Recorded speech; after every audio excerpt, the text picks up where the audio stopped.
Habang nakakulong sa ring sina Ura Urashima at ang bagong anyo ni Yoko Kurama, doon nagsimula ang tunay na laban. Lumitaw ng buo si Yoko at naglabas ng atake na tinatawag na Death Tree. Isang napakalakas na halaman nito na may maraming bibig at may laway na parang asido. Sobrang sakit ng tama nito na bawat segundo ay parang isang buong eternity ang pakiramdam. Hiniling ni Yoko na sabihin ni Ura ang sikreto ng Iden Box. Sinabi ni Ura na wala siyang alam at sumali lang siya sa Team Urotoji dahil pananggakuan siya ni Shishi Wakamaro ng yaman. Alam ni Yoko na nagsisinungaling siya at tinakot siya. Sa wakas, nagsabi si Ura ng totoo. Hindi raw siya ang tunay na Ura Urashima at pati sina Kuro Momotaro at Mei Kentaro ay hindi rin ang tunay nilang anyo. Magkakasama raw sila noon nang dumating sina Shishi at Onji. May sasabihin pa sana siya, pero may espada na biglang lumipad papasok sa ring at tumama sa kanya at naging isang halimaw na mukhang lobo. Nang mawala ang usok, nakita na si Shishi Wakamaro ang naghagis ng espada. Idineklara ni Juri na panalo si Kurama. Ilang sandali lang, bumalik si Kurama sa normal niyang anyo. Nag-roll ulit ng dice ang dalawang team. Para sa Team Urotoji, lumabas ang pangalan ng captain na si Shishi Wakamaro. Para sa Team Urameshi, free space ulit. Nagtalo sina Kurama, Hiei, at Kuwabara kung sino ang lalaban. Nagdesisyon silang mag-rock paper scissors. Nanalo si Kuwabara, pero sinabi ni Hiei na mas huli raw naglabas ng kamay si Kuwabara. Nagreklamo si Kuwabara, pero biglang kumislap ang Jaganai ni Hiei. Naglaro sila ulit, at nanalo pa rin si Kuwabara. Samantala, patuloy na naghihirap si Yusuke sa test ng Spirit Wave Orb ni Genkai.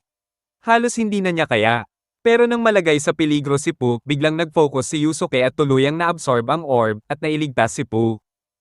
Nagsimula ang laban ni Kuwabara laban kay Shishi Wakamaro. Isang duel ito ng Spirit Sword laban sa tunay na bakal na espada. Mas halata na mas sanay at mas skillful si Shishi. Tuloy-tuloy ang palitan ng atake hanggang ilabas ni Shishi ang isa sa special items niya, ang Cape of No Return. Inihagis ni Shishi ang kapakay Kuwabara at nabalot siya nito.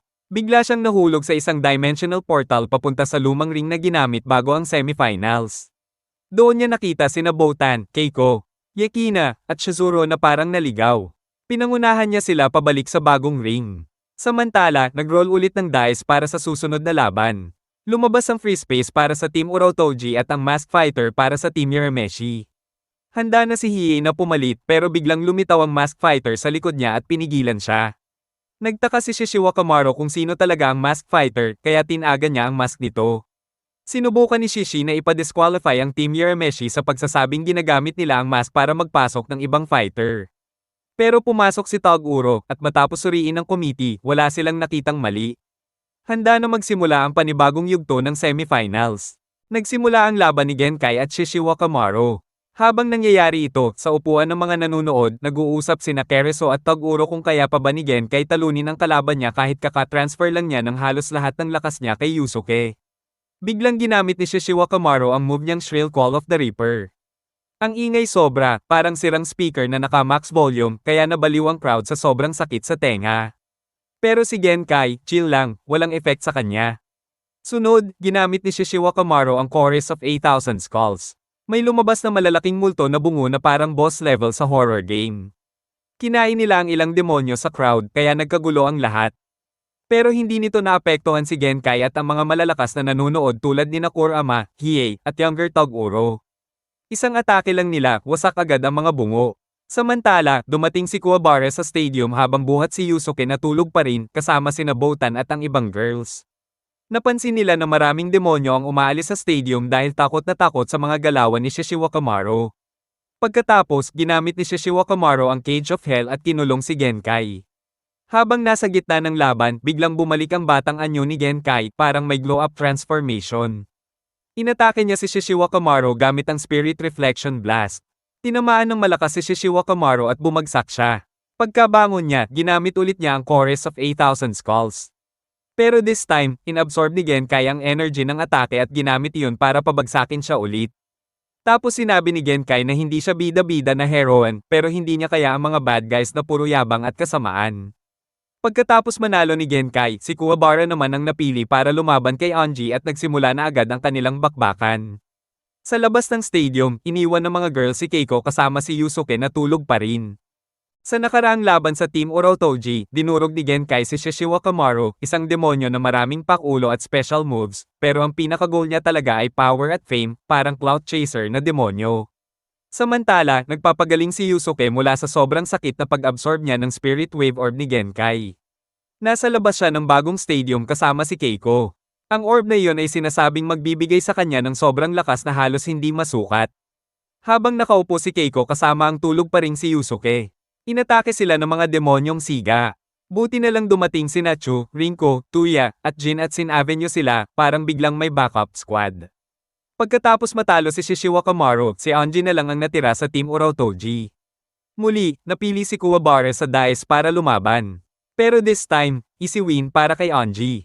Tinalo niya agad si Kuwabara na parang practice lang. Ang susunod na napili para sa Team Urameshi ay si Genkai.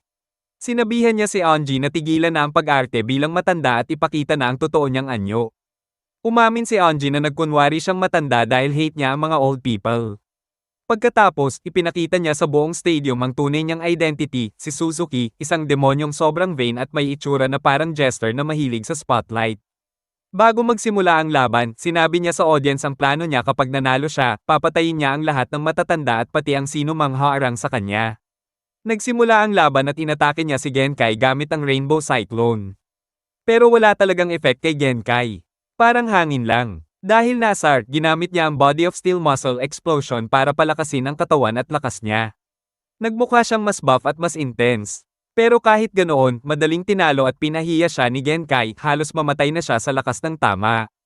Dahil dito, nakuha ng Team Urameshi ang slot nila sa final round ng Dark Tournament. Sa dulo, nag-usap-usap ang Team Urameshi at ang mga girls tungkol sa panalo nila. Umalis si Genkai sa grupo at nakipagkita kay younger Toguro. Sinabi ni Toguro na gusto niya siyang makausap mamaya. Pumayag si Genkai at saka siya umalis. Nagharap ang Team Toguro at Team Gorenje sa semi-final match. Grabe ang laban, parang instant delete ang kalaban. Si Kereso at si Bui, chill lang pero todo wasak sa mga katapat nila. Ipinakita ni Kereso ang explosive spirit energy niya, habang si Bui naman rumampa gamit ang sobrang laki niyang battle axe. Si Elder Toguro ang tumapos sa natitirang members. Ayun, pasok na sila sa finals ng walang kahirap-hirap. Samantala, pagkatapos ng matinding paglipat ng Spirit Wave Orb, tulog pa rin si Yusuke. Pinoproseso pa ng katawan niya ang sobrang lakas na galing kay Genkai. Kaya habang nagiinit ang susunod na gulo, tulog muna siya. Nararamdaman ni Genkai na konti na lang ang oras niya at kailangan na niyang tapusin ang usapan nila ng dati niyang partner. Umalis siya sa hotel. Bago umalis, nagkaroon siya ng bihirang seryosong moment kasama si Kuwabara. Pinuri niya ang mabait nitong puso at binigyan ng medyo misteryosong bilin na bantayan si Yusuke. Pumunta si Genkai sa isang tahimik na gubat para makipagkita kay younger Toguro. Mabigat ang vibe ng pagkikita nila, puno ng nakaraan at regrets. Nakumpirma na magkasama sila sa team at naging magkasintahan 50 taon na ang nakaraan. Inis si Genkai kay Toguro dahil ipinagpalit nito ang kaluluwa para sa walang hanggang kabataan at isang sablay na pangarap. Ibinunyag ni Toguro na matagal na niyang hinihintay ang sandaling ito. Disappointed siya na pinili ni Genkai tumanda habang siya ay forever na nasa prime age. Nagtapos ang eksena na handa na silang maglaban hanggang kamatayan. Nagharap sina Genkai at Toguro sa isang tahimik na gubat. Dahil naipasa na ni Genkai ang Spirit Wave Orb kay Yusuke, sobrang hina na niya. Inasar siya ni Toguro dahil sa pagtanda niya, kinumpara pa siya sa kulubat na prutas habang siya ay forever young. Kahit mahina na, ginamit ni Genkai ang natitirang lakas niya para magpakawala ng malakas na energy blast. Tinamaan si Toguro pero halos hindi siya gumalaw, sinalo lang niya ang atake gamit ang 45% power niya. Pagkatapos, nag-power up siya hanggang 80%. Sobrang bigat ng energy niya, literal na nabasag ang mga puno sa paligid. Biglang umatake si Toguro at tinusok si Genkai sa dibdib gamit ang concentrated energy mula sa kamay niya. Bumagsak si Genkai. Habang nangyayari yon, sinabi ni Toguro na nadidismaya siya dahil pinili ni Genkai tumanda at humina kaysa sumunod sa landas niya bilang demonyo. Samantala, nagising na si Yusuke mula sa mahaba niyang tulog dahil sa sobrang lakas na natanggap niya. Nararamdaman niya ang laban kaya dali-dali siyang pumunta sa gubat. Dumating siya pero halos huli na. Naabutan niya si Genkai na malapit ng mamatay. Sa huling sandali niya, sinabi ni Genkai kay Yusuke na huwag siyang matulad kay Toguro, isang lalaking natakot mawala ng lakas kaya itinapon ang kaluluwa niya. Doon siya pumanaw sa mga bisig ni Yusuke. Naiwan si Yusuke na punong-puno ng lungkot at sobrang galit.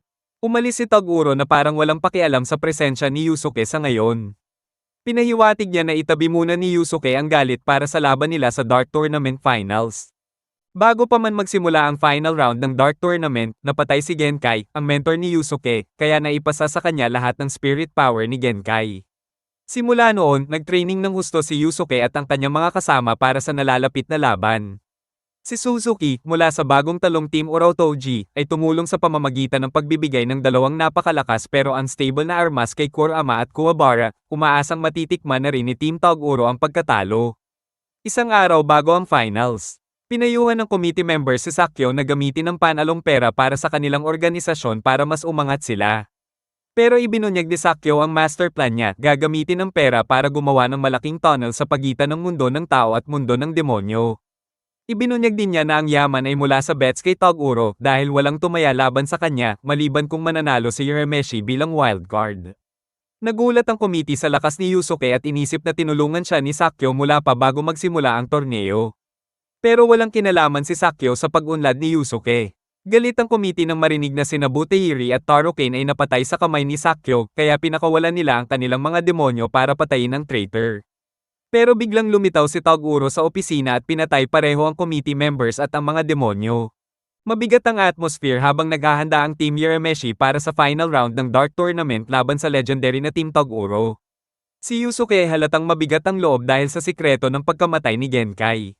Pinili niyang itago ang balita kay Kuwabara para manatiling focus ang kaibigan sa nalalapit na laban. Pagdating ng mga team sa stadium, may malaking problema. Ayon sa rules ng torneo, bawat team ay kailangan may 5 aktibong miyembro. Dahil kulang ang Team Urameshi matapos mamatay si Genkai at 4 lang ang fighters ng Team Toguro. Sumali si Koenma sa Team Urameshi bilang ika-5 miyembro, habang si Sakyo naman ay sumali sa Team Toguro para hindi sila ma-forfeit. Nang ma-finalize na ang rosters, nakatakda ang unang laban sa pagitan ni Kurama at Kereso. Nagsimula ang eksena sa pag-anunsyo ni jury ng mga teams at kung sino ang lalaban sa unang match. Sina Kurama at Kereso ang magtatagisan.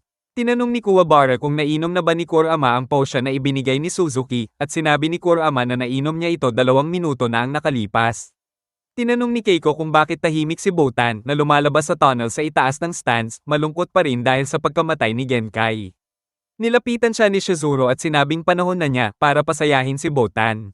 Sinabi ni Botan na hindi niya mapapatawad si Toguro sa pagpatay kay Genkai. Biro naman si Shizuru na kaya niyang talunin lahat ng miyembro ng Team Toguro kung hindi kayang gawin iyon ni Yusuke at ng crew. Pagkatapos, bumalik sila sa kanilang upuan. Nagsimula ang laban ni Kereso at Kurama. Sinabi ni Kereso na wala talagang chance si Kurama na manalo. Naalala ni Kurama ang previous round kung saan hinawakan ni Kereso ang kalaban at pinasabog ito. Napag-alaman niya na kailangan ni Kereso ipadala ang energy niya sa kalaban sa pamamagitan ng paghawak para pasabugin ito. Bumalik sa present, sinimula ni Kurama ang unang atake gamit ang Petals and Thorns, isang teknik para mag-stall at magbigay ng oras para maging Yoko Kurama. Nagulat si Kurama nang bold na lumakad si Kereso sa whirlwind ng Petals at pinasabog ang lahat. Sinabi ni Kereso kay Kurama ang kanyang lakas at nawala siyang chance manalo. Tumalon si Kereso at nawala, sinubukang hawakan si Kurama. Habang hinahabol siya, sinubukang umatake ni Kurama gamit ang Rose Whip, pero pinasabog din ito ni Kereso. Nagpatuloy ang habulan, halos mahawakan ni Kereso si Kurama. Biglang sumabog sa braso ni Kurama ang Invisible Force. Ipinaliwanag ni Kereso na naglalaro lang siya kanina, at kaya pa rin niyang ipadala ang energy niya kahit hindi hinahawakan ng kalaban. Pinasabog niya ang isang bahagi ng binti ni Kurama. Nagpatuloy si Kereso sa pang-aasar kay Kurama. Gumawa siya ng bomba at itinapon kay Kurama na nagdulot ng malaking pagsabog. Nang dumapo si Kereso, napansin niya ang isang rosa sa kamay niya at hinugot ito. Paglilinis ng usok, ipinakita na nag-transform na si Kurama bilang Yoko Kurama. Nag-usap-usap ang mga tao tungkol sa kanya at sa kanyang legend. Gumawa si Kereso ng 2 kakaibang bomba at itinapon kay Yoko. Kinuha ni Yoko ang 2 rosas at itinapon sa bomba na sumabog. Gumawa si Kereso ng mga bat-like bombs na tinawag niyang Trace Eye Bombs at itinapon kay Yoko. Umiiwas si Yoko ng ilang sandali, pero eventually napalibutan siya ng Trace Eye Bombs, kaya ginamit niya ang Demon Energy para wasakin ang mga ito. Pagkalipas ng pagsabog, nakita ng lahat na napapalibutan si Yoko ng maraming halaman. Ipinaliwanag niya na ito ay tinatawag na OG Key Plants at sobrang sensitive sa gumagalaw na target. Tumugon ang mga halaman kay Keriso at sinabi ni Yoko na napansin nila siya dahil sa lahat ng pag-uga niya. Nagsimulang umatake ang OGK plants kay Keriso. Habang sinusubukan niyang umiwas, gumawa si Keriso ng grenade at itinapon sa isa sa OGK plants na nagliyab. Biglang lumitaw ang isa pa at nagulat si Keriso habang papalapit ito sa kanya.